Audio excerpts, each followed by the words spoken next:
Tea ಅಂಗಡಿ ಮುಂದೆ ಕುಳಿತು ತನ್ನ ಸ್ನೇಹಿತರೊಂದಿಗೆ ಮಾತನಾಡುತ್ತಿದ್ದ ಆರ್ಯ. ಅವನಿಗೆ ಯಾವುದು ಸರಿಯಾದ ಸಾಕ್ಷಿಗಳು ಸಿಗುತ್ತಿಲ್ಲ ಅಂತ ಟೆನ್ಷನಲ್ಲಿ ಇದ್ದವನಿಗೆ ಆರ್ಯ ಅದು ಆಗಲೇ 2 ವರ್ಷದ ಮೇಲಾಗಿದೆ. ಇವಾಗ ಯಾವ ಸಾಕ್ಷಿ ಸಿಗುತ್ತೆ? ಅಲ್ಲದೆ ಇವಾಗ ಇದೆಲ್ಲ ಹುಡುಕೋಕೆ ಆಗುತ್ತಾ? ನನಗೆ ಯಾಕೋ ಇದು ಆಗದೇ ಇರೋ ಕೆಲಸ ಅಂತ ಅನಿಸ್ತಿದೆ ಅಂತ ಹೇಳಿದಾಗ, ಇಲ್ಲ ಅಶೋಕ್, ಇದನ್ನು ಮಾಡಿರೋದು ಯಾರು ಅಂತ ನೋಡಲೇಬೇಕು. ಅದು ಯಾರೇ ಆಗಿರಲಿ ಅವರನ್ನು ಬಯಲಿಗೆ ತರಬೇಕು ಅಂತ ಹೇಳಿದ ಆರ್ಯ. ಇವಾಗ ಯಾಕೆ ಮುಗಿದು ಹೋಗಿರುವುದನ್ನು ಕೆಣಕ್ತಿದ್ದೀಯಾ ಬಿಡೋ ಅಂತ ಕೇಳಿದಾಗ, ಇಲ್ಲ ಮೋಹಿತ್, ಇದು ಬೇರೆ ಯಾರಿಗೆ ಸಂಬಂಧಪಟ್ಟಿದ್ರು ನಾನು ಸುಮ್ಮನೆ ಇರುತ್ತಿದ್ದೆ. ಆದರೆ ಇದು ನನ್ನ ಭಕ್ತಿಗೆ ಸಂಬಂಧಪಟ್ಟಿದ್ದು. ಅವಳನ್ನು ಅಂದೋರಿಗೆ ಅವಳ ಬಗ್ಗೆ ತಿಳಿಸಬೇಕು. ಸೊ ಅದಕ್ಕೆ ಇದನ್ನು ಕೆದಕಲೇಬೇಕು. ಆದರೆ ಈ ಪೊಲೀಸ್ನವರು ಅದು ಮುಗಿದು ಹೋಗಿದೆ ಸುಮ್ಮನೆ ಹೋಗ್ರಿ ಅಂತ ಕಳಿಸುತ್ತಾರೆ. ಏನು ಮಾಡೋದು ಗೊತ್ತಾಗ್ತಿಲ್ಲ ಅಂತ ಹೇಳಿದಾಗ, ಆರ್ಯ, ಒಂದು ಕೆಲಸ ಮಾಡು, ಇವಾಗ ಹೊಸದಾಗಿ ಬಂದಿರೋ DCP ಸರ್ನ ಮೀಟ್ ಮಾಡಿ ಎಲ್ಲ ಹೇಳು. ವೆರಿ ಸ್ಟ್ರಿಕ್ಟ್ ಆಫೀಸರ್ ಅವರು. ಇಲ್ಲಿಯವರೆಗೂ ಕೈಗೆ ತಗೊಂಡಿರೋ ಯಾವ ಕೆಲಸ ಕೂಡ ಫೇಲ್ ಆಗಿಲ್ಲ. ಅಷ್ಟು ರೆಸ್ಪೆಕ್ಟ್ ಇದೆ ಅಂತ ಹೇಳಿದಾಗ, ಹೌದಾ, ನನಗೆ ಅವರ ಬಗ್ಗೆ ಗೊತ್ತಿರಲಿಲ್ಲ. ಅವರ ಹೆಸರೇನು ಅಂತ ಕೇಳಿದ ಆರ್ಯ. ಅವರ ಹೆಸರು ಅರ್ಜುನ್ ಅಂತ ಮಗ. ನಾನು ಅವರ ಬಗ್ಗೆ ಕೇಳಿದ್ದೇನೆ ಅಂತ ಮೋಹಿತ್ ಹೇಳಿದಾಗ, ಓಕೆ ಹಾಗಾದರೆ ಬನ್ನಿ ಇವಾಗಲೇ ಹೋಗೋಣ ಅಂತ ಹೇಳಿ ಅವರಿಂದ ಮೀಟ್ ಮಾಡಲು ಹೋಗಿದ್ದರು. DCP ಅವರನ್ನು ಸೀಕ್ರೆಟ್ ಆಗಿ ಮೀಟ್ ಮಾಡಿದ ಎಲ್ಲರೂ ಅವರ ಬಳಿ ಎಲ್ಲವನ್ನು ಹೇಳಿದರು. ಕರ್ಣ ಫೋಟೋ ನೋಡುತ್ತಾ, ಇವರು ಸತ್ತು ಆಗಲೇ 2 ವರ್ಷದ ಮೇಲಾಗಿದೆ. ಇವಾಗ ಯಾಕೆ ಕೇಸ್ನ ಮತ್ತೆ ತೆಗೀತಿದ್ದೀರಾ ಅಂತ ಕೇಳಿದಾಗ, ಸರ್, ಅದು ಇವರ ಹೆಸರು ಕರ್ಣ ಅಂತ. ನನ್ನ ಫ್ರೆಂಡ್ ಜೊತೆ ಇವರ ಮದುವೆ ಫಿಕ್ಸ್ ಆಗಿತ್ತು. ಅದು ಲವ್ ಕಮ್ ಅರೇಂಜ್ ಮ್ಯಾರೇಜ್. ಇವರ ಮನೆಯಲ್ಲಿ ಮೊದಲು ಒಪ್ಪಿರಲಿಲ್ಲ, ಆಮೇಲೆ ಒಪ್ಪಿದ್ದರು. ನಾಳೆ ಬೆಳಿಗ್ಗೆ ಮದುವೆ ಅನ್ನೋ ಟೈಮ್ಗೆ ಅವರಿಗೆ ಆಕ್ಸಿಡೆಂಟ್ ಆಯಿತು. ಅದನ್ನು ಎಲ್ಲರೂ ಆಕಸ್ಮಿಕ ಅಂತ ಅಂದುಕೊಂಡಿದ್ದು. ಆದರೆ ಅವತ್ತು ಅವರ ಜೊತೆ ಇದ್ದ ಅವರ ಫ್ರೆಂಡ್ಸ್ ಹೇಳೋದು ಏನಂದರೆ, ಮದುವೆಗೆ ಅವರು ಕಾರ್ನಲ್ಲಿ ಬರುವಾಗ ಎದುರಿಗೆ ಬಂದ ಲಾರಿ ಒಂದು ಸ್ಪೀಡಾಗಿ ಇವರ ಎದುರುಗಡೆ ಇದ್ದ ಡಿಕ್ಕಿ ಒಡೆಯುವಂತೆ ಬಂದಿದೆ. ಇವರು ಕಾರ್ನ ಸೈಡಿಗೆ ತಿರುಗಿಸಿದ್ದಾರೆ, ಮಿಸ್ ಆಯಿತು ಅಂತ ಅದೇ ಲಾರಿ ರಿವರ್ಸ್ ಬಂದು ಹಿಂದೆಯಿಂದ ಜೋರಾಗಿ ಗುದ್ದಿದೆ. ಆವಾಗ ಕಾರ್ ಪಲ್ಟಿಯಾಗಿ ಅದರಲ್ಲಿ ಇದ್ದವರು ಸೀರಿಯಸ್ ಆಗಿ ಅವರನ್ನು ಹಾಸ್ಪಿಟಲ್ಗೆ ಸೇರಿಸಿದಾಗ, ಕಾರ್ನಲ್ಲಿ ಮುಂದೆ ಕುಳಿತಿದ್ದ ಕರ್ಣ ಅವರಿಗೆ ಜಾಸ್ತಿ ಪೆಟ್ಟು ಬಿದ್ದಿದ್ದಕ್ಕೆ ದಾರಿ ಮಧ್ಯೆ ತೀರಿಕೊಂಡರು. ಇನ್ನು ಇವರ ಸಾವಿಗೆ ನಮ್ಮ ಫ್ರೆಂಡ್ಸ್ನ ಕಾಲ್ಗುಣ ಕಾರಣ. ಅವಳು ಅದು ಇದು ಅನಿಷ್ಟ ಹಾಗೆ ಹೀಗೆ ಅಂತ ಮಾತನಾಡ್ತಿದ್ದಾರೆ. ಇವಾಗಲೂ ಸಿಕ್ಕಿದಾಗೆಲ್ಲ ಅಂತಿದ್ದಾರೆ. ಸೊ ಅವರ ಕೊಲೆಗೆ ಕಾರಣ ಯಾರಿಂದ ಗೊತ್ತಾದರೆ ಅವಳ ಮೇಲಿನ ಅಪವಾದ ಹೋಗುತ್ತೆ ಅಂತ ಮೋಹಿತ್ ಹೇಳಿದಾಗ, ನಾನು ಆ ಹುಡುಗಿನ ಮೀಟ್ ಮಾಡಬೇಕು ಅಂತ ಹೇಳಿದರು. ಇವಾಗ ಅವಳು ನಮ್ಮ ಮನೆಯಲ್ಲಿ ಇದ್ದಾಳೆ. ಇದೆಲ್ಲ ಅವಳಿಗೆ ತಿಳಿಯೋದು ಬೇಡ ಸರ್. ಅವಳು ತುಂಬ ನೋವು ಅನುಭವಿಸ್ತಿದ್ದಾಳೆ. ಮತ್ತೆ ನೋವು ದುಃಖ ಅವಳಿಗೆ ಬೇಡ ಅಂತ ಹೇಳಿದ ಆರ್ಯ. ನಿಮ್ಮ ಮನೆಯಲ್ಲಿ ಯಾಕಿದ್ದಾರೆ ಅಂದಾಗ ಇವರಿಬ್ಬರ ಮದುವೆ ಸ್ಟೋರಿ ಎಲ್ಲ ಹೇಳಿದ. ಓಕೆ ಫೈನ್ ಅಂದವರೇ, ಅದನ್ನು ನನಗೆ ಬಿಡಿ, ನೋಡಿಕೊಳ್ಳುತ್ತೇನೆ. ನಿಮಗೆ ಏನಾದರೂ ಬೇರೆ ವಿಷಯ ಗೊತ್ತಾದರೆ, ಸಾಕ್ಷಿ ಸಿಕ್ಕಿದ್ರೆ ತಿಳಿಸಿ ಅಂದವರಿಗೆ, ಸರ್, ಇದು ಸೀಕ್ರೆಟ್ ಆಗಿ ಇರಲಿ, ನೀವು ಪರ್ಸನಲ್ ಆಗಿ ಹ್ಯಾಂಡಲ್ ಮಾಡಿ. ಯಾಕಂದರೆ ಕೊಲೆ ಮಾಡಿದವರು ಇವಾಗ ಆರಾಮಾಗಿ ಇರ್ತಾರೆ, ಗೊತ್ತಾದರೆ ಅಲರ್ಟ್ ಆಗ್ತಾರೆ ಅಂತ ಹೇಳಿದ್ದ ಆರ್ಯ ಮಾತಿಗೆ, ಐ ನೋ, ಡೋಂಟ್ ವರಿ, ನಿಮ್ಮ ಫ್ರೆಂಡ್ ಕಮ್ ನಿಮ್ಮ ವೈಫ್ ಮೇಲಿರೋ ಎಲ್ಲ ಅಪವಾದ ಕ್ಲಿಯರ್ ಆಗುತ್ತೆ ಅಂತ ಹೇಳಿದವರೇ ಅಲ್ಲಿಂದ ಹೋಗಿದ್ದರು. ಸ್ವಲ್ಪ ಸಮಾಧಾನ ಆಯಿತು ಮಗ. ಇವರನ್ನು ನೋಡಿದರೆ ಒಳ್ಳೆ ಖಡಕ್ ಆಫೀಸರ್ ಅನಿಸುತ್ತೆ. ಹೇಗೋ ಇದೆಲ್ಲ ಕ್ಲಿಯರ್ ಆದರೆ ಅಷ್ಟೇ ಸಾಕು ಅಂದಿದ್ದ ಆರ್ಯ. ಅಂತೂ ಎಲ್ಲ ಒಳ್ಳೆಯದಾಗ್ತಿದೆ ಅಂತ ಎಲ್ಲರೂ ಮನೆ ಕಡೆ ನಡೆದರು. ಅಂದು ರಾತ್ರಿ ಭಕ್ತಿ ಬಳಿ, ನಿನಗೆ ಕರ್ಣ ಅವರ ಕೊಲೆ ಯಾರು ಮಾಡಿಸಿರಬಹುದು ಅಂತ ಅನುಮಾನ ಏನಾದರೂ ಇದೆಯಾ ಅಂತ ಕೇಳಿದಾಗ, ಅವಳು ಇಲ್ಲ, ನನಗೆ ಅದರ ಬಗ್ಗೆ ಏನೂ ಗೊತ್ತಿಲ್ಲ ಅಂದಳು. ಅಲ್ಲ, ಅವರ ಫ್ರೆಂಡ್ಸ್ನಲ್ಲಿ ಫ್ಯಾಮಿಲಿಯಲ್ಲಿ ಆಗದೇ ಇರೋರು ಅಂತ ಅವರ ಬಗ್ಗೆ ಏನಾದರೂ ಹೇಳಿದ್ರಾ ಅಂದಾಗ, ಅವರನ್ನು ದ್ವೇಷಿಸುವಂಥವರು ಯಾರೂ ಇರಲಿಲ್ಲ. ಮದುವೆಯ ವಿಷಯಕ್ಕೆ ಮಾತ್ರ ಅವರ ಮಾವನ ಹತ್ತಿರ ಸ್ವಲ್ಪ ಜಗಳ ಆಗಿತ್ತು ಅಂದಿದ್ರು. ಅದು ಬಿಟ್ಟರೆ ಕರ್ಣ ಎಲ್ಲರ ಹತ್ರನೂ ಖುಷಿಯಿಂದ ನಗ್ತಾ ಮಾತಾಡೋರು. ನನಗೆ ಅದರ ಬಗ್ಗೆ ಅಷ್ಟೇ ಗೊತ್ತಿರೋದು, ಮತ್ತೇನು ಕೇಳಬೇಡ ಅಂದಳು. ಸರಿ ಅಂದವನಿಗೆ, ಯಾಕೆ ಕೇಳ್ತಿದ್ದೀಯಾ ಇದನ್ನೆಲ್ಲ ಅಂದಾಗ, ಸುಮ್ಮನೆ ಕೇಳಿದೆ ಅಂದನು. ಅವಳು ಹೇಳಿದ ಅಷ್ಟು ಮಾತು ರೆಕಾರ್ಡಿಂಗ್ ಮಾಡಿಕೊಂಡಿದ್ದ ಆರ್ಯ. ಕೇಸ್ಗೆ ಹುಡುಕಾಟ ನಡೆಸುತ್ತಿತ್ತು. ಭವ್ಯ ಮದುವೆ ಮುಂದಿನ ತಿಂಗಳಲ್ಲಿ ಫಿಕ್ಸ್ ಆಗಿತ್ತು. ಇದೆಲ್ಲದರ ನಡುವೆ ಆರ್ಯನ ಪ್ರೀತಿ ನಿಧಾನಕ್ಕೆ ಸಾಗುತ್ತಿತ್ತು. ಅವತ್ತು ಆರ್ಯ ಬರ್ತಡೆ. ತನ್ನೆಲ್ಲ ಸ್ನೇಹಿತರಿಂದ ವಿಶಸ್ಗಳು ಬಂದರೂ ತನ್ನವಳ ಕಡೆಯಿಂದ ಬರದೇ ಇದ್ದಿದ್ದು ಆರ್ಯನಿಗೆ ತುಂಬ ಬೇಜಾರಾಗಿತ್ತು. ಮೋಸ್ಟ್ಲಿ ಏನಾದರೂ ಸರ್ಪ್ರೈಸ್ ಇರಬಹುದು ಅಂತ ಆಸೆ ಇಟ್ಕೊಂಡಿದ್ದ ಆರ್ಯ. ಆದರೆ ಅವನಿಗೆ ಏನು ಗೊತ್ತಿತ್ತು ಇಂದು ಅವಳೇ ಕೊಡುವ ನೋವಿನ ಬಗ್ಗೆ. ತಿಂಡಿ ಜೊತೆ ಸ್ವೀಟ್ಸ್ ಮಾಡಿದ್ದ ಜ್ಯೋತಿಯವರನ್ನು, ಅತ್ತೆ, ಇವತ್ತು ಯಾರಾದರೂ ಬರ್ತಾರಾ ಅಂತ ಕೇಳಿದಳು. ಇಲ್ಲ, ಯಾಕಮ್ಮ ಅಂತ ಕೇಳಿದಾಗ, ಸ್ವೀಟ್ ಮಾಡಿದ್ದೀರಾ ಅಲ್ವಾ, ಅದಕ್ಕೆ ಕೇಳಿದೆ ಅಂದಾಗ, ಅಯ್ಯೋ ಇವತ್ತು ವಿಶೇಷ ಅಲ್ವಾ, ಅದಕ್ಕೆ ಮಾಡಿದ್ದೀನಿ ಅಂತ ಹೇಳಿದರು. ಇವತ್ತಿನ ಸ್ಪೆಷಲ್ ಅಂತ ಕೇಳಿದವಳ ಮುಖ ನೋಡುತ್ತಾ ಯಾಕೆ ನಿಂಗೆ ಗೊತ್ತಿಲ್ವಾ ಅಂದರು. ಅವಳಿಗೆ ನಿಜವಾಗ್ಲೂ ಏನು ಗೊತ್ತಿರಲಿಲ್ಲ. ಇಲ್ಲ ಎಂಬಂತೆ ತಲೆ ಆಡಿಸಿದಾಗ ಇವತ್ತು ಆರ್ಯದು ಬರ್ತಡೆ ಮರ್ತುಬಿಟ್ಯಾ ಅಂದಾಗ ಅವಳಿಗೆ ತಾನು ಹೇಗೆ ಮರೆತೆ ಎಂಬುದೇ ತಿಳಿಯಲಿಲ್ಲ. ಅತ್ತೆ ನಾನು ಮರೆತು ಬಿಟ್ಟಿದ್ದೆ ಅಂತ ಬೇಸರದಿಂದ ಅಂದವಳಿಗೆ ಅವನಿಗೆ ವಿಶ್ ಮಾಡಿಲ್ಲವಾ, ನಾನು ನಿಂಗೆ ಗೊತ್ತೇನೋ ಅಂದ್ಕೊಂಡಿದ್ದೆ ಅಂತ ಹೇಳಿದಾಗ ಇಲ್ಲ ಅತ್ತೆ ಹೇಳಿಲ್ಲ ಅಂದಳು. ಹೋಗಿ ಮೊದಲು ವಿಶ್ ಮಾಡು ಅಂದರು. ರೂಮ್ಗೆ ಬಂದವಳೆ ಅವನು ಸ್ನಾನಕ್ಕೆ ಹೋಗಿದ್ದರಿಂದ ಅವನಿಗಾಗಿ ಕಾಯುತ್ತಾ ಕುಳಿತಳು. ಹೊರಗೆ ಬಂದವನಿಗೆ ಅವನ ಮುಖ ನೋಡುತ್ತಾ ಸಾರಿ ನನಗೆ ಮರೆತೋಗಿತ್ತು, ಐ ಆಮ್ ರಿಯಲಿ ಸಾರಿ ಅಂದಾಗ ಅವಳನ್ನೇ ನೋಡುತ್ತಿದ್ದವನಿಗೆ wish you many more happy returns of the day ಅಂತ ನಾರ್ಮಲ್ ಆಗಿ ವಿಶ್ ಮಾಡಿದವಳ ಮುಖ ನೋಡಿದ. ನಿಜವಾಗಲೂ ಮರೆತಿದ್ಯಾ ಅಂತ ಕೇಳಿದ. ಅಂತ ತಲೆ ಆಡಿಸಿದಾಗ ಅವನಿಗೆ ಆದ ನೋವು ಅವನೊಬ್ಬನಿಗೆ ತಿಳಿದಿತ್ತು. ಅವಳನ್ನು ನೋಡುತ್ತಾ ಥ್ಯಾಂಕ್ಸ್ ಅಂದವನೇ ಅಲ್ಲಿಂದ ನಡೆದಿದ್ದ. ಆರ್ಯ ನಿಂಗೆ ಬೇಜಾರಾಗಿದೆ ಅಂತ ಗೊತ್ತಾಗುತ್ತಿದೆ, ಆದರೆ ಸಾರಿ ನಾನು ನಿಜವಾಗಲೂ ಬೇಕು ಅಂತ ಹೇಳುತ್ತಿದ್ದವಳಿಗೆ ಇಟ್ಸ್ ಓಕೆ ಪರವಾಗಿಲ್ಲ ಅಂದವನೇ ಮತ್ತೆ ಮಾತು ಬೇಡ ಎಂಬಂತೆ ಅಲ್ಲಿಂದ ಹೋಗಿದ್ದ. ಕರ್ಣ ಕೊಲೆ ಕೇಸ್ನಲ್ಲಿ ಸ್ವಲ್ಪ ಸಾಕ್ಷಿ ಸಿಕ್ಕಿದ್ದಾವೆ, ಇನ್ನೇನು ಸ್ವಲ್ಪ ದಿನದಲ್ಲಿ ಎಲ್ಲ ಕ್ಲಿಯರ್ ಆಗುತ್ತೆ ಅಂತ DCP ಹೇಳಿದಾಗ ಅವನಿಗೆ ಖುಷಿಯಾಗಿತ್ತು. ಈ ವಿಷಯನ ಭಕ್ತಿಗೆ ಹೇಳಿ ಅವಳಿಗೆ ನನ್ನ ಮನಸ್ಸಲ್ಲಿ ಇರೋ ಪ್ರೀತಿನೂ ಹೇಳಬೇಕು ಅಂತ ಅನಿಸಿತು. ಆಫೀಸಿನಿಂದ ಮಧ್ಯಾಹ್ನವೇ ಹೊರಟವ ಅವಳಿಗಾಗಿ ಅವನ ಇಷ್ಟ ಬಣ್ಣ ಬ್ಲೂ ಕಲರ್ನ ಸೀರೆಯನ್ನು ಆರಿಸಿ ತಂದಿದ್ದ. ಜೊತೆಗೆ ಅವಳಿಗೆ ಇಷ್ಟದ ದುಂಡು ಮಲ್ಲಿಗೆ ಹೂವು ತಂದವನೇ ಮನೆ ಕಡೆ ನಡೆದಿದ್ದ. ಮನೆ ಹತ್ತಿರ ಬಂದಾಗ ಜ್ಯೋತಿ ಅವರು ಎಲ್ಲಿಗೋ ಹೊರಟಿದ್ದರು. ಏನೋ ಇಷ್ಟು ಬೇಗ ಬಂದಿದ್ದೀಯಾ ಅಂದಾಗ ನೀನು ಎಲ್ಲಿಗೋ ಹೊರಟಿದ್ದೀಯಾ ಅಂದ. ಅದು ನಾನು ಕವಿತಾ ಸ್ವಲ್ಪ ಶಾಪಿಂಗ್ ಹೋಗ್ತಿದ್ದೀವಿ ಅಂದಾಗ ಹೌದಾ ಸರಿ ಸರಿ ಅಂತ ಹೇಳಿದ ಖುಷಿಯಿಂದ. ನೀನೇನು ಇಷ್ಟು ಬೇಗ ಅಂದರು ಮಗನ ಮುಖದ ಮೇಲಿನ ಖುಷಿಯನ್ನು ನೋಡುತ್ತಾ. ಅದು ಅಂತ ತಲೆಯನ್ನು ಕೆರೆಯುತ್ತಾ ಸುಮ್ಮನೆ ಬಂದೆ ಅಂತ ನಗುತ್ತಾ ಹೇಳಿದಾಗ ಸರಿ ಸರಿ ಒಳಗೆ ನಡಿ ಅಂದರು.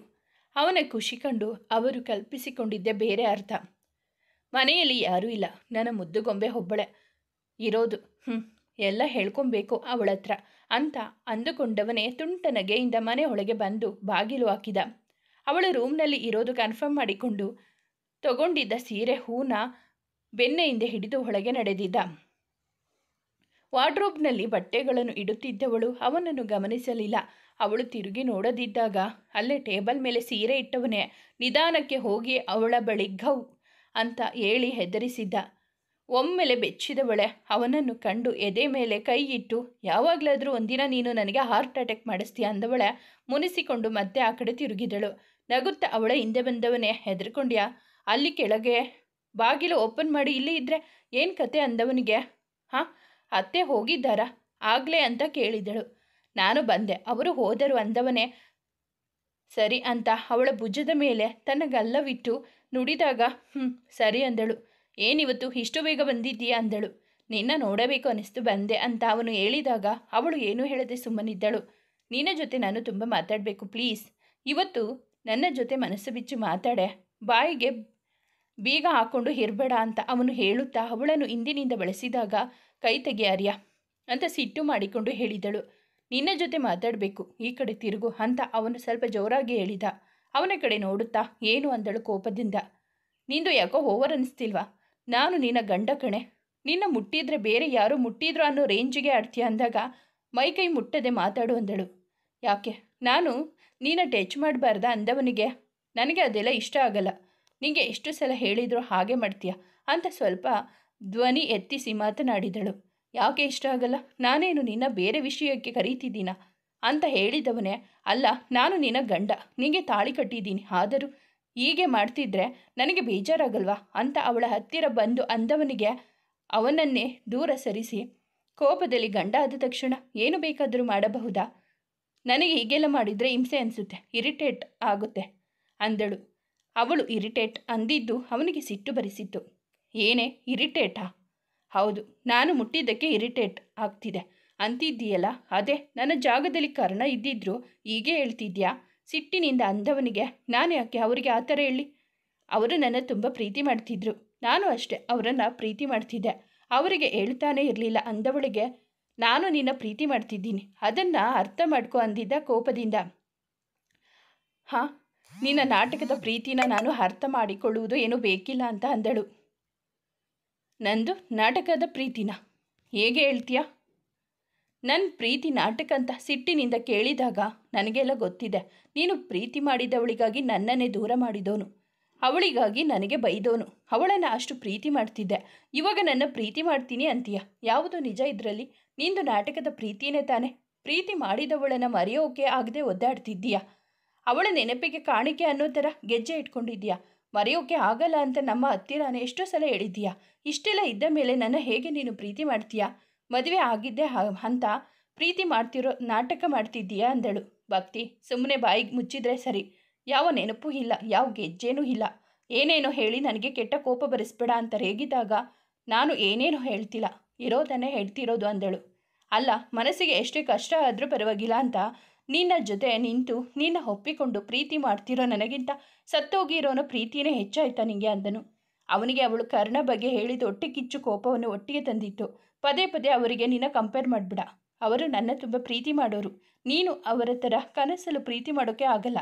ಅವರಿಗೆ ಇರೋ ಒಂದೇ ಒಂದು ಒಳ್ಳೆ ಗುಣನೂ ನಿಂಗೆ ಇಲ್ಲ. ಅವರು ಇದ್ದಿದ್ರೆ ನಾನು ಇವತ್ತು ಈ ಥರ ಇರ್ತಿರ್ಲಿಲ್ಲ ಅಂದಳು. ಅವನ ಮನಸ್ಸು ಒಡೆದು ಹೋಗುವ ಹಾಗೆ ಮಾತನಾಡುತ್ತಿದ್ದವಳ ಮೇಲೆ ಅವನಿಗೆ ಅದೆಷ್ಟು ಕೋಪ ಬಂದಿತ್ತು ಎಂದರೆ ಅವನು ದವಡೆ ಬಿಗಿ ಹಿಡಿದು ಮುಷ್ಟಿ ಕಟ್ಟಿ ನಿಂತಿದ್ದ. ಭಕ್ತಿ, ಬಾಯಿಗೆ ಬಂದ ಹಾಗೆ ಮಾತಾಡ್ಬೇಡ, ನನ್ನ ಕೋಪನ ಕೆಣಕ್ಬೇಡ ಅಂದಿದ್ದ. ಅವನಿಗೆ ಬಂದಿದ್ದ ಕೋಪಕ್ಕೆ ಅವನ ಕಣ್ಣುಗಳು ಕೆಂಪಗೆ ಆಗಿ ಕೈಗಳು ನಡುಗುತ್ತಿದ್ದವು. ಕೋಪ ಬರದೆ ಇನ್ನೇನಾಗುತ್ತೆ, ಇದ್ದಿದ್ದು ಇದ್ದಾಗ ಹೇಳಿದರೆ ಎಲ್ಲರಿಗೂ ಕೋಪ ಬರುತ್ತೆ ಅಂದಳು. ಅವನ ಜೊತೆ ನಾನು ಜಗಳ ಆಡಲೇಬೇಕೆಂದು ಪಣ ತೊಟ್ಟಂತೆ. ಕೋಪದಲ್ಲಿ ಏನು ಮಾತನಾಡದೆ ಇದ್ದವನು ಹೊರಗೆ ಹೋಗಲು ತಿರುಗಿದಾಗ ಅವಳ ಜಾಗದಲ್ಲಿ ಬೇರೆ ಯಾರಿದ್ದರೂ ಅವನ ಕೋಪಕ್ಕೆ ಬಲಿಯಾಗುತ್ತಿದ್ದರು. ಆದರೆ ಅವಳಿಗಾಗಿ ತನ್ನ ಕೋಪವನ್ನು ನುಂಗಿಕೊಳ್ಳುತ್ತಿದ್ದ. ನನಗೆ ನನ್ನ ಕರ್ಣನ ಜಾಗದಲ್ಲಿ ಯಾರೂ ಬರೋದು ಇಷ್ಟ ಇಲ್ಲ. ಅಲ್ಲದೆ ನಿನ್ನ ನಾಟಕದ ಪ್ರೀತಿನ ಒಪ್ಪಿಕೊಳ್ಳೋದು ಇಲ್ಲ ಅಂತ ಜೋರಾಗಿ ಅಂದವಳನ್ನು ನಿಂತು ನೋಡಿದಾಗ ನಾನು ಅದಕ್ಕೆ ಒಂದು ನಿರ್ಧಾರಕ್ಕೆ ಬಂದಿದ್ದೀನಿ ಅಂದಳು. ಏನು ಅನ್ನುವಂತೆ ಮುಖ ಸಿಂಡರಿಸಿ ಉಬ್ಬು ಗಂಟಿಕ್ಕಿ ಅವಳನ್ನು ನೋಡಿದಾಗ ನಾನು ನಿಂಗೆ ಡೈವರ್ಸ್ ಕೊಡಬೇಕು ಅಂತ ಇದ್ದೀನಿ ಎಂದಳು. ಗಂಭೀರದಿಂದ ಅವಳ ಮುಖ ನೋಡುತ್ತಾ, ನನ್ನ ಹತ್ರ ತಮಾಷೆ ಮಾಡಬೇಡ, ಕೋಪದಲ್ಲಿ ನಾನೇನು ಮಾಡ್ತೀನಿ ಅಂತ ನನಗೆ ಗೊತ್ತಾಗಲ್ಲ ಅಂತ ಅವಳ ಮುಖದ ಹತ್ತಿರ ಬೆರಳು ತೋರಿಸುತ್ತಾ ಹೇಳುತ್ತಿದ್ದವನಿಗೆ ಅವನ ಕೋಪವನ್ನು ಸಹಿಸಿದಷ್ಟು ಅವಳು ಅವನನ್ನು ಕೆಣಕುತ್ತಿದ್ದಳು. ನಾನು ತಮಾಷೆ ಮಾಡ್ತಿಲ್ಲ, ನಿಜಾನೇ ಹೇಳ್ತಿರೋದು ಅಂದಳು. ಅವಳ ಹತ್ತಿರ ಬಾಗಿದವನೇ, ಡೈವರ್ಸ್ ಕೊಡುವಂಥದ್ದು ನಾನು ಏನೇ ಮಾಡಿದ್ದೀನಿ ನಿಂಗೆ ಅಂದನು. ಅವನ ಮನಸ್ಸಿಗೆ ಯಾರೋ ಚಾಕುವಿನಿಂದ ಇರಿದ ಅನುಭವ ಆಗುತ್ತಿತ್ತು. ನೀನು ತಾಳಿ ಕಟ್ಟಿದ್ದೀನಿ ಅಂತ ನನ್ನ ಹತ್ರ ನಡ್ಕೊಳ್ತಿರೋ ರೀತಿ ಸರಿಯಿಲ್ಲ. ಪದೇ ಪದೇ ನನ್ನ ಮುಟ್ಟೋದು ಸರಿ ಕಾಣ್ತಿಲ್ಲ. ನೀನು ನನ್ನಿಂದ ಎಕ್ಸ್ಪೆಕ್ಟ್ ಮಾಡ್ತಿರೋದೇ ಬೇರೆ, ನನ್ನ ದೇಹ ಅಂತ ಹೇಳುತ್ತಿದ್ದವಳ ಕೆನ್ನೆಗೆ ಚಟಾರ್ ಅಂತ ಬಾರಿಸಿದ. ಅವನ ಕೈ ಬೆರಳುಗಳು ಅವಳ ಕೆನ್ನೆ ಮೇಲೆ ಅಚ್ಚೊತ್ತಿದ್ದವು. ಅವನು ಹೊಡೆದಾಗ ಆಯ ತಪ್ಪಿ ಕೆಳಗೆ ಬಿದ್ದವಳು ಕೆನ್ನೆ ಹಿಡಿದು ಅಳುತ್ತಿದ್ದರೆ ಅವಳ ಮಾತಿಂದ ಅವನ ಮನಸ್ಸು ಪೂರ್ತಿ ಹೊಡೆದು ಹೋಗಿತ್ತು. ಅವನ ಕಣ್ಣುಗಳಿಂದ ಕಂಬನಿ ಪಟಪಟನೆ ಕೆಳಗೆ ಬಿದ್ದಿದ್ದವು. ಕೋಪದಲ್ಲಿ ಅವನ ಉಸಿರಿನ ಏರಿಳಿತ ಅದೆಷ್ಟು ಹೆಚ್ಚಿತ್ತು ಅಂದರೆ ಅವನ ಮನಸ್ಸು ಕೋಪ ಯಾವುದೂ ಅವನ ಹಿಡಿತದಲ್ಲಿ ಇರಲಿಲ್ಲ. ತನ್ನ ಬಲಗೈಯನ್ನು ಸೊಂಟದ ಮೇಲಿಟ್ಟು ಇನ್ನೊಂದು ಕೈಯಿಂದ 2 ಕಣ್ಣುಗಳನ್ನು ಒತ್ತಿ ಹಿಡಿದಿದ್ದ ಆರ್ಯ. ಅವನಿಗೆ ಇಂದು ಇವಳ ಮಾತಿಂದ ಆದಷ್ಟು ದುಃಖ ಯಾವತ್ತೂ ಆಗಿರಲಿಲ್ಲ. ಅವನಿಗೆ ಅವಳ ಮಾತುಗಳನ್ನು ಅರಗಿಸಿಕೊಳ್ಳಲು ಸಾಧ್ಯವೇ ಇರಲಿಲ್ಲ. ಅವನ ಕಣ್ಣುಗಳು ಕೆಂಪಗಾಗಿ ಕಣ್ಣೀರು ತುಂಬಿಕೊಂಡಿತ್ತು. ಅವಳ ರಟ್ಟೆ ಹಿಡಿದು ಮೇಲೆ ಎತ್ತಿದ್ದವನೇ ಕೋಪದಿಂದ, ನಾನು ಮುಟ್ಟಾಳ ಕಣೆ, ದೊಡ್ಡ ಮುಟ್ಟಾಳ. ಏನೇನೋ ಆಸೆ ಇಟ್ಕೊಂಡು ಬಂದೆ ನೋಡು. ನನ್ನಂಥ ಮುಟ್ಟಾಳ ಯಾರೂ ಇಲ್ಲ. ನೀನು ಹೇಳಿದ್ದು ನಿಜ ಕಣೆ. ನಾನು ಸ್ನೇಹನ ಪ್ರೀತಿ ಮಾಡಿದ್ದು ನಿಜ. ಅವಳಿಗಾಗಿ ನಿಂಗೆ ಬೈದಿದ್ದು ನಿಜ. ಅವಳು ದೂರ ಆದಮೇಲೆ ಅವಳನ್ನು ನೆನೆಸ್ಕೊಂಡು ಕೊರಗಿದ್ದು ನಿಜ. ಆದರೆ ಯಾವಾಗ ನಿನ್ನ ಕುತ್ತಿಗೆಗೆ ತಾಳಿ ಕಟ್ಟಿದ್ನೋ ಅವತ್ತೇ ಅವಳು ನನ್ನ ಮನಸ್ಸಿನಿಂದ ದೂರ ಹೋಗಿದ್ದಳು. ನಿನ್ನ ಮದುವೆ ಆದಾಗಿನಿಂದ ಕೇವಲ ನಿನ್ನ ಬಗ್ಗೆ ಅಷ್ಟೇ ನನ್ನ ಯೋಚನೆ ಇದ್ದಿದ್ದು. ನಿನ್ನ ಜೊತೆ ಹೇಗೆ ಇರೋದು, ಹೇಗೆ ಹೊಂದ್ಕೊಳ್ಳೋದು, ನಿನ್ನ ಹೇಗೆ ನೋಡ್ಕೊಳ್ಳೋದು, ನಿನ್ನ ಜೊತೆ ಮುಂದಿನ ಜೀವನ ಹೇಗೆ ಬರೀ ಇದೆ ನನ್ನ ತಲೆ ತುಂಬ ಇಟ್ಕೊಂಡಿದ್ದೆ ಕಣೆ. ಫೈನಲ್ ಇಯರ್ ಡಿಗ್ರಿ ಮಾಡುವಾಗ ನಿನ್ನ ಬರ್ತಡೆಗೆ ಅಂತ ತಂದಿದ್ದು. ಆವಾಗ ಏನೇನೋ ರಾಮಾಯಣ ಆಗಿ ನಿನಗೆ ಕೊಡೋಕೆ ಆಗಲಿಲ್ಲ, ನನ್ನ ಹತ್ರನೇ ಉಳಿಯಿತು ಗೆಜ್ಜೆ. ಇನ್ನು ನಿನ್ನ ಮದುವೆ ಟೈಮ್ನಲ್ಲಿ ಬರೋಕೆ ಆಗಲಿಲ್ಲ ಅಂತ ನಾನು ಬೆಂಗಳೂರಿನಲ್ಲಿ ದುಡಿದಿರೋ ದುಡ್ಡಲ್ಲಿ ನಿಂಗೆ ಅಂತ ತಂದಿರೋ ಕಿವಿ ಓಲೇನೂ ಅಲ್ಲಿದ್ದಾವೆ ನೋಡ್ಕೊ. ಅಲ್ಲ ಕಣೆ, ನನ್ನ ಜೊತೆ ಇಷ್ಟು ವರ್ಷ ಸ್ನೇಹ ಮಾಡಿದ್ಯಲ್ಲ, ಯಾವತ್ತಾದರೂ ಯಾವ ಹುಡುಗಿ ಬಗ್ಗೆನಾದರೂ ನಾನು ಕೆಟ್ಟದ್ದು ಮಾತನಾಡಿದ್ದು, ಹುಡುಗಿ ಹತ್ರ ಕೆಟ್ಟದಾಗಿ ನಡ್ಕೊಂಡಿದ್ದು ನೋಡಿದ್ದೀಯಾ ಅಂತ ಕೇಳಿದಾಗ ಇಲ್ಲ ಅನ್ನುವಂತೆ ತಲೆ ಆಡಿಸಿದಳು. ಮತ್ತೆ ಹೇಗೆ ಅಂದ್ಕೊಂಡೆ? ನಾನು ನಿನ್ನ ಕೆಟ್ಟ ದೃಷ್ಟಿಯಲ್ಲಿ ನೋಡ್ತಿದ್ದೀನಿ ಅಂತ. ನನ್ನ ಮೇಲೆ ನಿಂಗೆ ಅಷ್ಟು ನಂಬಿಕೆ ಇಲ್ವಾ? ನಾನು ನಿನ್ನ ಕಣ್ಣಿಗೆ ಅಷ್ಟು ಕೆಟ್ಟವನ ಥರ ಕಾಣ್ತಿದ್ದೀನಾ? ಲೇ, ನಿನ್ನ ಕರ್ಣನಷ್ಟು ನನಗೆ ಒಳ್ಳೆ ಮನಸ್ಸಿಲ್ಲ. ಅವನಷ್ಟು ನಿನ್ನ ಪ್ರೀತಿ ಮಾಡೋಕೆ ಬರಲ್ಲ ನಿಜ. ಆದರೆ ನಾನು ಯಾವತ್ತೂ ನಿನ್ನ ಕೆಟ್ಟ ದೃಷ್ಟಿಯಿಂದ ನೋಡಿಲ್ಲ ಕಣೆ. ಯಾಕೆ ಗೊತ್ತಾ? ನನಗೂ ಮನಸ್ಸು ಇದೆ ಕಣೆ. ನಿನ್ನ ತುಂಬ ಪ್ರೀತಿಸ್ತಿದ್ದೀನಿ. ನಿನ್ನ ಜೊತೆ ಬಾಳೋ ಆಸೆ ಇದೆ ವಿನಃ ನಿನ್ನ ದೇಹ ಅಲ್ಲ ಅಂದವನೇ ತನ್ನ ತುಂಬಿದ ಕಣ್ಣುಗಳನ್ನು ಒರೆಸಿಕೊಂಡು, ನಿನ್ನ ಖುಷಿಗೋಸ್ಕರ ನಾನು ಏನೇನೋ ಮಾಡ್ತಿದ್ನಲ್ಲೇ, ಆದರೆ ನೀನು ನನ್ನ ನಿನ್ನ ಪ್ರಾಣ ಅಂದುಕೊಂಡು ಪ್ರೀತಿ ಮಾಡಿದ್ದಕ್ಕೆ ಒಳ್ಳೆ ಬಹುಮಾನ ಕೊಟ್ಟೆ ಕಣೆ. ಬೇಷ್, ಅಂತೂ ನಾನು ನಿನ್ನ ಕಣ್ಣಲ್ಲಿ ಒಬ್ಬ ಲುಚ್ಚ ಆಗೋದೆ ಅಲ್ವಾ? ಅವಳ 2 ಕೆನ್ನೆಗಳನ್ನು ತನ್ನ ಕೈಯಿಂದ ಹಿಡಿದವನೇ ಅವನ ಕಡೆ ತಿರುಗಿಸಿಕೊಂಡು, ಒಂದು ಮಾತು ಹೇಳು ನನಗೆ. ಇಷ್ಟು ತಿಂಗಳು ನನ್ನ ಜೊತೆ ಇದೆಯಲ್ಲ, ನನ್ನ ಪಕ್ಕನೇ ಮಲಗಿರುವಾಗ ನಾನು ಯಾವತ್ತಾದರೂ ನಿನ್ನ ಹತ್ರ ಕೆಟ್ಟದಾಗಿ ನಡ್ಕೊಂಡಿದ್ದೀನಿ ಅಂತ ಕೇಳಿದ. ಇಲ್ಲ ಎಂಬಂತೆ ತಲೆ ಆಡಿಸಿದಾಗ, ಹೋಗಲಿ, ನಾನು ನೀನು ಅನುಭವಿಸಬೇಕು ಅಂತಿದ್ರೆ ನನಗೆ ಇಷ್ಟು ದಿನ ಬೇಕಿತ್ತ? ಯಾವಾಗಲೂ ನಿನ್ನ ಅನುಭವಿಸಬಹುದಿತ್ತಲ್ವ? ಇಲ್ಲಿಯವರೆಗೂ ನೀನು ವರ್ಜಿನ್ ಆಗಿ ಇರ್ತಿರ್ಲಿಲ್ಲ ಕಣೆ. ನಿನ್ನ ಮನಸ್ಸಾರ ಪ್ರೀತಿ ಮಾಡಿದ್ದಕ್ಕೆ ಒಳ್ಳೆ ಮರ್ಯಾದೆನೇ ಮಾಡಿದೆ. ನಿಂಗೆ ನನ್ನ ಪ್ರೀತಿ ಹೇಳಬೇಕು ಅಂತ ಆಸೆಯಿಂದ ಬಂದಿದ್ದಕ್ಕೆ ನನ್ನ ಹಳೆ ಚಪ್ಪಲಿ ತಗೊಂಡು ನಾನೇ ಹೊಡ್ಕೊಬೇಕಾಗಿದೆ. ಅದೇನೋ ಡೈವರ್ಸ್ ಕೊಡ್ತೀನಿ ಅಂದೆ ಅಲ್ವಾ? ಕೊಟ್ಟು ಹೋಗ್ತಾ ಇರೆ. ನಾಳೆನೇ ನಿಂಗಿಂತ 2 ಪಟ್ಟು ಚೆನ್ನಾಗಿರೋ ಹುಡುಗಿನ ಪಟಾಯಿಸೋ ಕೆಪಾಸಿಟಿ ನನಗೆ ಇದೆ. ನಿನಗೋಸ್ಕರ ನಾನೇನು ಅಳ್ತಾ ಕೂರಲ್ಲ. ಎಷ್ಟಾದರೂ ಪ್ರೀತಿ ನಾಟಕ ಮಾಡೋ ನನಗೆ ನಿನ್ನಂಥ ಹುಡುಗಿಯರು 1000 ಜನ ಸಿಗ್ತಾರೆ ಅಲ್ವಾ? ಬರೀ ದೇಹಕ್ಕೆ ಆಸೆ ಪಡೋ ನನಗೆ ನಿಮ್ಮಂಥ ಹುಡುಗಿಯರು ಸೂಟ್ ಆಗಲ್ಲ. ನಿಮ್ಮದು ಎಲ್ಲ ಹೇಳಿದ್ದರು ಪವಿತ್ರವಾದ ನಿಜವಾದ ಪ್ರೀತಿ ಅಲ್ವೇನೆ ಅಂದವನ ಧ್ವನಿ ಕಟ್ಟಿ ಗಂಟಲು ತುಂಬಿಕೊಂಡಿತು. ತುಂಬ ನೋವು ಮಾಡಿಬಿಟ್ಟೆ ಕಣೆ. ನಿಜವಾಗ್ಲೂ ನಿನ್ನಿಂದ ನಾನು ಈ ಥರ ತನ್ನೆರಡು ಕಣ್ಣುಗಳನ್ನು ಒರೆಸಿಕೊಂಡವನೇ. ಥ್ಯಾಂಕ್ಸ್. ಇವತ್ತು ನಂದು ಬರ್ತಡೇ ಅಲ್ವಾ? ಇವತ್ತು ನೀನು ಕೊಟ್ಟ ಗಿಫ್ಟ್ ಇನ್ನು 10 ವರ್ಷ ಆದರೂ ನಾನು ಮರೆಯೋಕೆ ಆಗಲ್ಲ ನೋಡು. ಥ್ಯಾಂಕ್ಸ್ ಕಣೆ, ತುಂಬ ಥ್ಯಾಂಕ್ಸ್ ಅಂದವನೇ ಅಲ್ಲಿಂದ ತಿರುಗಿ ಹೊರಟವನಿಗೆ ಅವಳಿಗಾಗಿ ತಂದಿದ್ದ ಸೀರೆ ಹೂವು ಕಣ್ಣಿಗೆ ಬಿದ್ದವು. ಅಲ್ಲಿಂದಾನೆ ಅವಳ ಕಡೆ ತಿರುಗಿ, ನಿನಗೋಸ್ಕರ ನಾನು ತಂದಿರೋ ಕೊನೆ ಗಿಫ್ಟ್ ಇದು, ತಗೋ ಅಂದವನೇ ಅವಳ ಕಾಲ ಬಳಿ ಎಸೆದು ಟೆರೆಸ್ ಮೇಲೆ ಹೋಗಿದ್ದ. ಮನೆಗೆ ಬರುವಾಗ ಇದ್ದ ಅವನ ಖುಷಿಯನ್ನು ತನ್ನ ಮಾತಿನ ಮೂಲಕವೇ ಸಾಯಿಸಿಬಿಟ್ಟಿದ್ದಳು ಭಕ್ತಿ.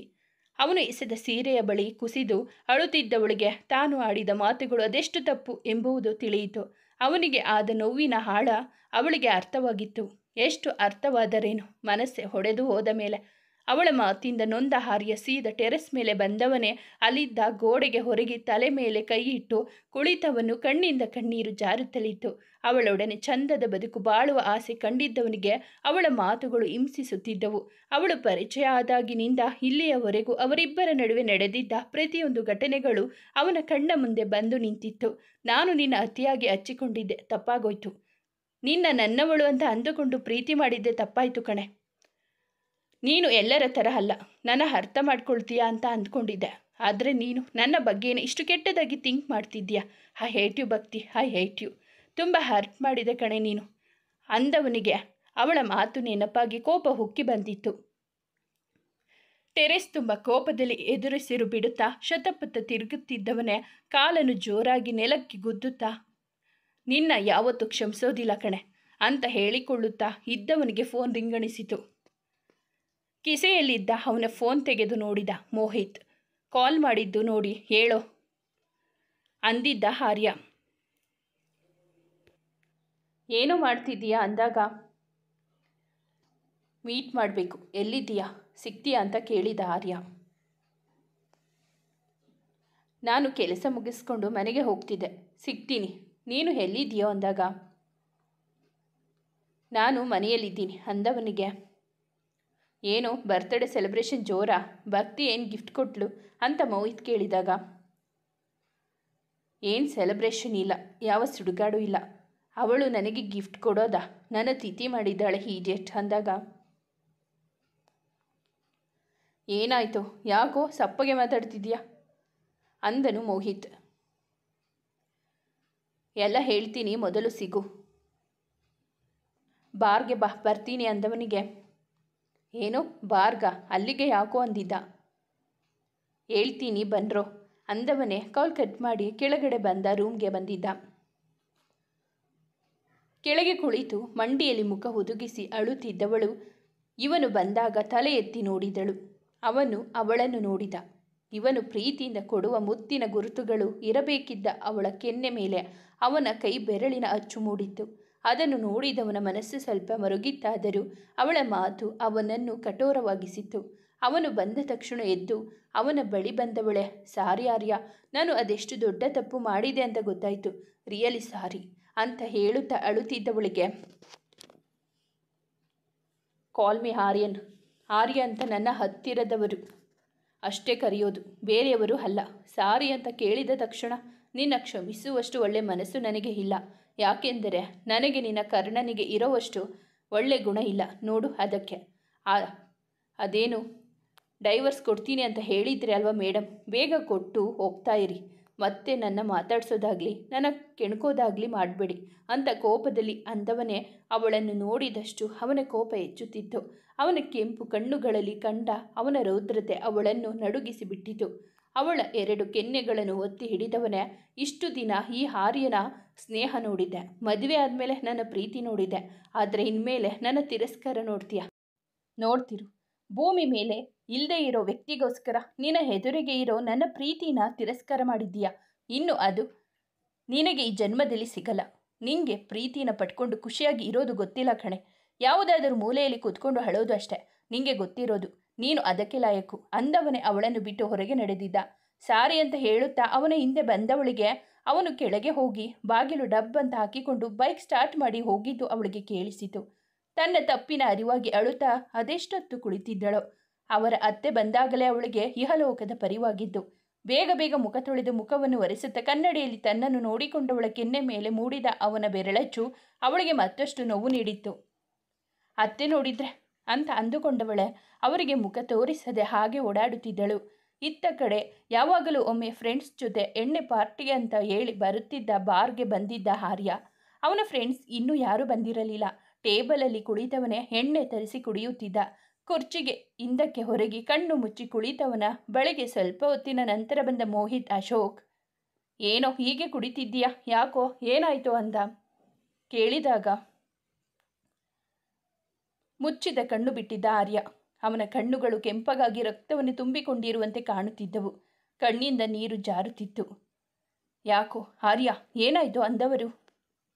ತುಂಬ ಹರ್ಟ್ ಮಾಡಿಬಿಟ್ಲು ಮಗ. ನಾನು ಅವಳನ್ನು ಪ್ರೀತಿ ಮಾಡಿದ್ದೆ ತಪ್ಪು ಅನಿಸುತ್ತಿದೆ ಅಂದಾಗ, ಯಾಕೋ ಏನೋ ಮಾಡಿದ್ಲು ಅಂತ ಕೇಳಿದರು.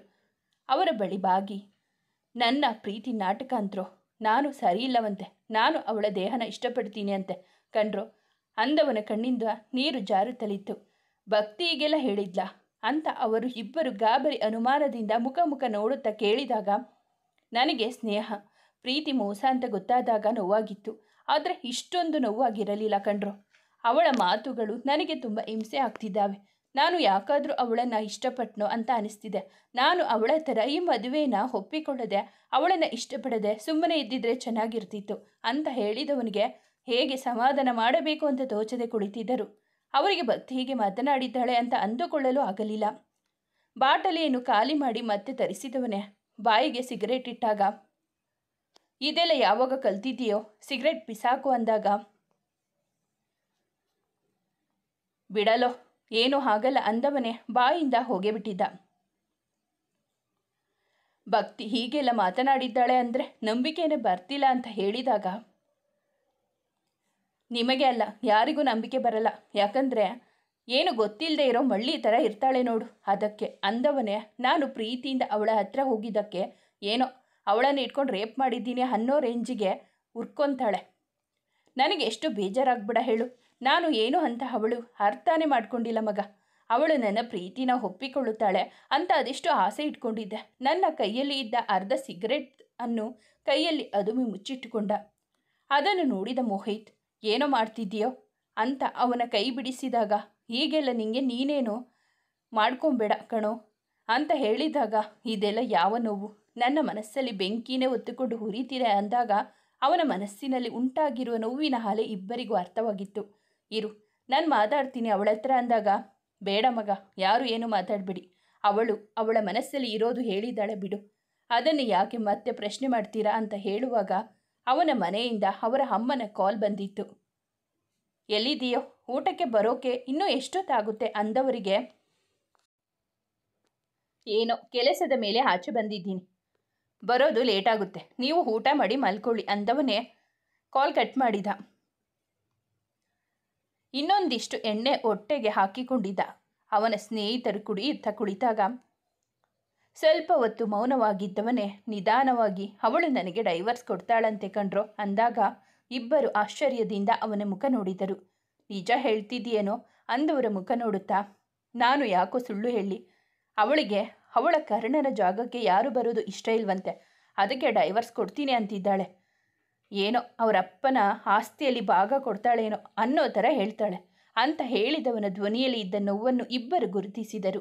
ಸಮಾಧಾನ ಮಾಡ್ಕೋ ಆರ್ಯ, ಏನೋ ಬೇಜಾರಿನಲ್ಲೋ ಇಲ್ಲ ಕೋಪದಲ್ಲೋ ಹಾಗೆ ಹೇಳಿರ್ತಾಳೆ. ಅವಳು ನಿನ್ನ ಬಿಟ್ಟು ಹೋಗಲ್ಲ ಕಣೋ ಅಂತ ಹೇಳಿದಾಗ, ಅದೆಲ್ಲ ನನಗೆ ಗೊತ್ತಾಗಿಲ್ಲ ಮಗ. ಆದರೆ ಅವಳು ಯಾವಾಗಲೂ ಚೆನ್ನಾಗಿರಬೇಕು, ಖುಷಿಯಾಗಿರಬೇಕು. ಅದಕ್ಕೆ ನಾನು ಏನು ಬೇಕಿದ್ರೂ ಮಾಡ್ತೀನಿ. ಅವಳಿಗೆ ನನ್ನ ಜೊತೆ ಇರೋದು ಇಷ್ಟ ಆಗಿಲ್ಲ ಅಂದರೆ ದೂರ ಹೋಗಲಿ ಅಷ್ಟೆ. ನಾನು ಏನು ಹೇಳೋದಿಲ್ಲ ಅಂದವನ ಕಣ್ಣುಗಳು ತುಂಬಿದವು. ಎಣ್ಣೆ ಕುಡಿಯುತ್ತಾ ಅವರು ಸಮಯನ ನೋಡಲೇ ಇಲ್ಲ. ಅವನು ಬರೋಕೆ ಲೇಟಾಗುತ್ತೆ ಅಂತೆ, ನೀವು ಊಟ ಮಾಡಿ ಅಂತ ಹೇಳಿದ್ದಾನೆ ಅಂದರು ಜ್ಯೋತಿ. ಜ್ಯೋತಿ ಪ್ರಸನ್ನ ಊಟ ಮಾಡುತ್ತಾ, ನೀನು ಊಟ ಮಾಡು ಪುಟ್ಟ, ಅವನು ಇನ್ನೂ ಯಾವಾಗ ಬರ್ತಾನೋ ಏನೋ ಅಂದವರಿಗೆ, ಇಲ್ಲ ಅತ್ತೆ, ಆರ್ಯ ಬರಲಿ, ಇಬ್ಬರು ಊಟ ಮಾಡ್ತೀವಿ ಅಂದಾಗ ಅವರು ಸರಿ ಅಂದರು. ಇವಳ ಮನಸ್ಸಲ್ಲಿ ತಳಮಳ ಶುರುವಾಗಿತ್ತು.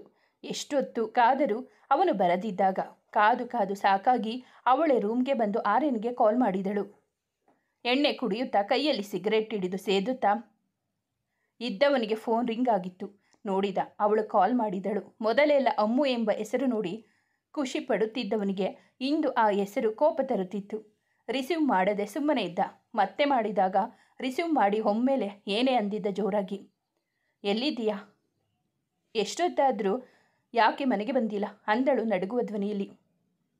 ನಾನು ಎಲ್ಲಾದರೂ ಇರ್ತೀನಿ, ಯಾವಾಗಲಾದರೂ ಬರ್ತೀನಿ, ನಿಂಗೆ ಯಾಕದೆಲ್ಲ ಅಂತ ರೇಗಿದಾಗ, ಇನ್ನು ಎಷ್ಟೊತ್ತಾಗುತ್ತೆ ಬರೋಕೆ ಅಂದಳು.